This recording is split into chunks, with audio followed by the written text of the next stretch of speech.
Dr. Jayant Khandare is an academician par excellence. He has a master's degree in pharmacy and a PhD in chemical engineering. Dr. Khandare, presently the director of MIT School of Consciousness and Reality, has nearly 2 decades of teaching and research experience in Bi-polymer science, micromolecular chemistry, cancer biology, etc. He has guided over 50 students of pharmacy in their projects from UG to PhD level. With over 100 talks delivered by Dr. Jayant Khandare till date, he is amongst the most sought after speakers in the country today.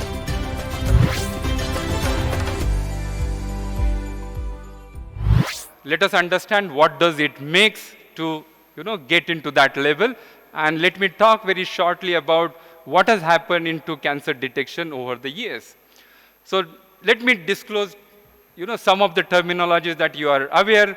Now all of us know cancer is actually a dreaded disease. The mortality is very high. 90% of the patients they reach to the clinic unfortunately are very late for the treatment. That means the spread of a cancer happens, there is no symptoms, we are talking with a madam. So it is an unfortunate disease, it's a bad luck disease. So nothing great about it, it's a disease, that's what happened. The point number 1, statistics and the global cancer describes why cancer incidences are on rise. Parameter number 1, we are getting geriatric population. India has youngest population. Remember in 20-30 years, we are going to be more older. Nature has designed actually, devaluation of your organs, which we feel happy about, eyes and heart and lung, they are going to make problems. God should probably make, only few organs for us, so that there are no many organs for which will actually have into the cancer. The second reason why actually the population is getting into the cancer is because of sedentary lifestyle. Only one healthy person currently in this office is only me standing, otherwise we are actually in a sedentary mode. So that's the second reason. The third reason actually why cancer gets into the carcinogenesis is because there is a competition to market everything without understanding the implication of what we wear, what we eat, what we are exposed into. So this is a broader 3 pointers why actually global cancer suggests why our genes are actually migrating from the normal into the abnormal. If you look, there are various types of a cancer. I'm not going to dwell into it. I will just classify liquid cancers versus solid tissue cancers. The area that I'm going to speak about my technology is about solid tissue cancers, which is of an epithelial origin. Example, lung, breast, colon, rectal, prostate, these are our solid cancers, which accounts about 70% of them. There are sarcomas, there are other lymphomas, etc. And what is actually happening into the metastasis and what is the treatment available. So point number 1, cancer is never a cure, it is a treatment. So what goes around actually comes around. If a patient was lucky in 10% of a population to have an early symptoms, meet to an oncologist, starts a diagnostics, there is a PET scan, CT scan, and then you will have a biopsy. And biopsy actually can give larger picture. It does not give us picture at a molecular level. Therefore, today solid tissue biopsies, histopathology, PET scanning suggest actually what treatment should be given, and typically the overall survival extension is only the objective. But from the patient's perspective, patient want to have a cure. Let me straightway put onto the point, everything is written in the blood, it is not written at the local tissue.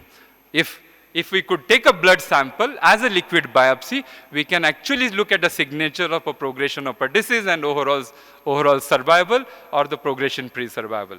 Therefore, the migration, if you look, best of the heroes, athletes, they have survived years and years, and they have been lucky because they were detected earlier. Example over here, who is. So as I mentioned that there is a diagnosis, there is a therapy, and there is a relapse over there. The technology what we have actually established in our lab needs to be answered basis onto this slide. Why cancer diagnostics and therapy, and what are the problems? Point number 1, nutshell, delayed diagnosis. 90% patient reach to the clinic very late. Can we bring them at early? and detect them. That's what is the challenge. Early diagnosis is a better treatment. The point number 2 is the sensitivities are very, very poor from PET scan, and the sensitivity of a PET scan is typically 8 to 9 millimeter. You are looking at a mountain. Ineffective treatments, there is no finest drug which can actually be delivered and treat cancer patient completely, because our body cannot accept the amount of a concentration that has been designed and devised, because the toxicity actually arises. If you look finally, biopsies are very, very invasive. They are painful, and you cannot actually get multiple biopsies except 2-3 organs like breast or lung cancer. So can you actually get into the early detection and look into that?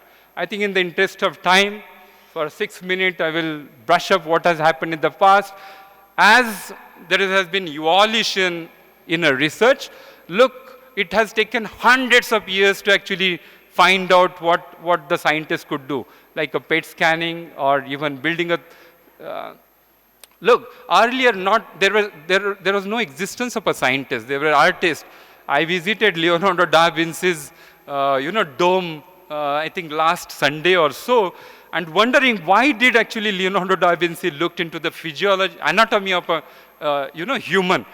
And that is what right side is, the very beautiful pictures, what even X-rays cannot depict today. And look into the medical devices that were designed, including the thermometers on the right-hand side. If you look, the Rontgen actually expressed or showed X-ray machines in 1901 is, I think, Rontgen X-rays Nobel Prize. That's the first Nobel Prize got into. Accidental, incidental, and there were lines that come to this room where you could be actually photocopied or X-rayed, and in 2 minutes we can detect whether you have a tuberculosis or not. So that is what is the story that actually went on to the Rontgen. Many of the incidences were very accidental or serendipity.